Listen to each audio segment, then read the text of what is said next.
Hello everyone, welcome to my YouTube channel. My name is Deepa Arora और DS की lecture series में previously हमने पढ़ा था कि what is an array, types of array and operation performed on array.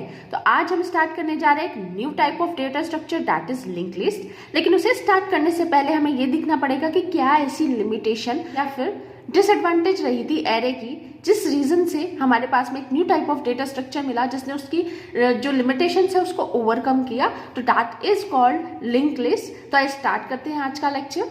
There are 3 main disadvantages of array. First one जो हमारी है वो है कि the time complexity increase in insertion and deletion operation. तो एज हमें पता है कि जो टाइम कॉम्प्लेक्सिटी है वो इंक्रीज नहीं होनी चाहिए, तभी जो ऑपरेशन है वो क्या होते हैं, बहुत सिंपल वे में परफॉर्म हो जाते हैं। लेकिन एरे में जैसे जैसे हम इंसर्शन करते चलते हैं, डिलीशन करते चलते हैं, तो जो टाइम हमारी कॉम्प्लेक्सिटी होती है वो इंक्रीज हो जाती है। ठीक है। The second disadvantage of array is the wastage of memory because array are fixed in size। जब मैंने array बताया था तब मैंने एक चीज बताई थी, ठीक है, कि जब भी हम किसी array को इनिशियलाइज करते हैं तो हम लिखते हैं इंटीजर, फिर array का नेम, यहाँ पे मैंने array का नेम a लिया है, और फिर उसके जो साइज है उसे एक ब्रैकेट में डिक्लेयर कर देते हैं और फिर लगा देते हैं हम सेमीकोलन। ठीक है।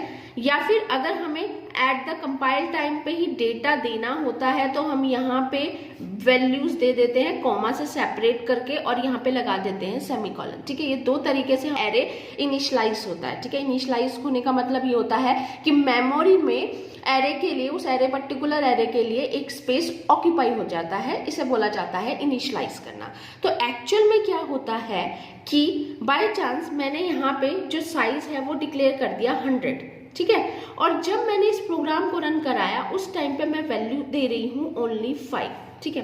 तो जैसे ही मैंने प्रोग्राम में ये वैल्यू इनिशियलाइज कराई, तो जैसे कंप्यूटर की मेमोरी, और ये कंप्यूटर की मेमोरी है और इसमें ये ब्लॉक्स बने हुए हैं, ठीक है, तो यहाँ पे क्या हो गया, जो स्पेस है 100 स्पेस है 100 स्पेस, ठीक है, 100 जो ब्लॉक्स हो गए, क्योंकि इसका टाइप है इंटीजर, इसका मतलब वो क्या लेगा, एक जो वेरिएबल है वो लेगा 2 बाइट्स। ठीक है। तो अब जैसे ही हमने मेमोरी के अंदर ये एरे इनिशियलाइज किया तो मेमोरी के अंदर 100 जो ब्लॉक्स थे वो किसके लिए ऑक्यूपाई हो गए, वो ऑक्यूपाई हो गए ए के लिए। ठीक है। अब उसमें ए के अलावा किसी और का डेटा उस टाइम पे नहीं स्टोर हो सकता। ठीक है। तो अब 100 ब्लॉक हमने ऑक्यूपाई कर लिए, लेकिन रन टाइम में मैंने उसमें सिर्फ 5 वैल्यू ही यहाँ पे फिट कर दी, मैंने सिर्फ 5 वैल्यू यहाँ पे डाल दी। ठीक है। अब बाकी का जो 95 का एलिमेंट्स का स्पेस था वो यहाँ पे क्या चला गया, वेस्ट चला गया। ठीक है। तो it is the wastage of memory. इस वेस्टेज ऑफ मेमोरी को हम एक सेकेंड वे से भी देख सकते हैं। ठीक है। अगर मैंने स्टार्टिंग में इनिशियलाइज किया ए एरे, साइज मैंने यहाँ पे दे दिया 5, ठीक है, और जब मैं इसे रन करने लगी उस टाइम पे मुझे एरे के अंदर एलिमेंट इंसर्ट करने हैं 10, तो मुझे दोबारा से एरे को इनिशियलाइज करना पड़ेगा। मैं यहाँ पे कोई भी मेमोरी का इंक्रीमेंट नहीं कर सकती हूँ। ठीक है।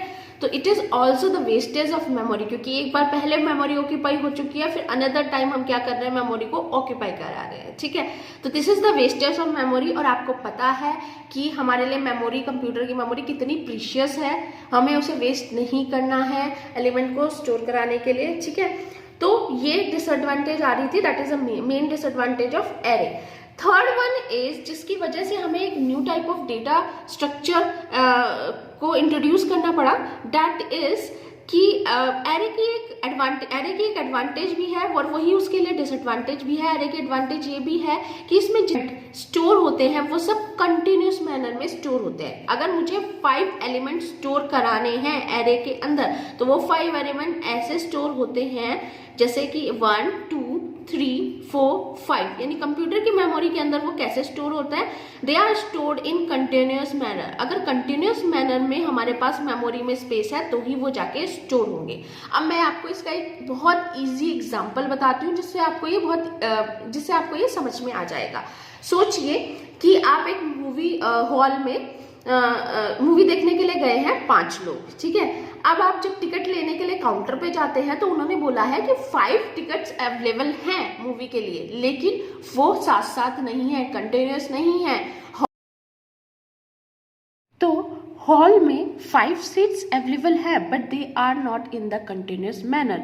आप लोग एक साथ नहीं बैठ सकते, लेकिन 5 सीट है, मतलब लोग मूवी देख सकते हैं 5 लोग, लेकिन अलग अलग रूम में बैठ के। ठीक है, अगर आपको मूवी देखनी ही है तो आप लोग अलग अलग बैठ के 5 लोग मूवी देख सकते हैं। सेम ऐसा ही यहाँ पे एरे के केस में था कि यहाँ पे क्या है, स्पेस मेमोरी में, अगर मैं कहती हूँ कि स्पेस मेमोरी में अवेलेबल है, ठीक है, लेकिन वो कंटिन्यूस मैनर में नहीं है, वो क्या है, डिसकंटिन्यूस है। जैसे कि यहाँ पे 1 2 3 4 और ये 5 का स्पेस अवेलेबल है पर वो कंटिन्यूस मैनर में नहीं है।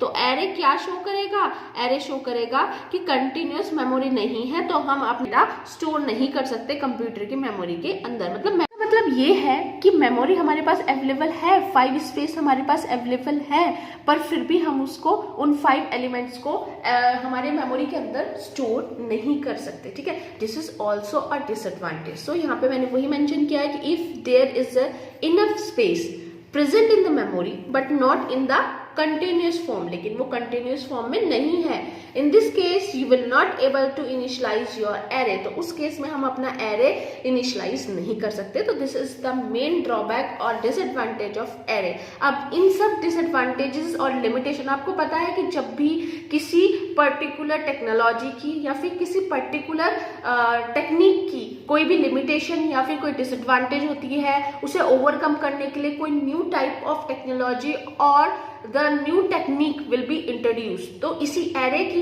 इस चीज को, इस ड्रॉबैक को ओवरकम करने के लिए हमारे पास एक new type of data structure आया, दैट इज लिंक लिस्ट। तो अभी हम आगे बात करेंगे कि क्या डिफरेंस है लिंक लिस्ट और एरे में, और लिंक लिस्ट होता क्या है, उसके टाइप्स के बारे में, और हम उनके उसमें क्या क्या ऑपरेशन परफॉर्म कर सकते हैं। Like the video, please share this video with your friends and subscribe the channel also. Thank you for watching.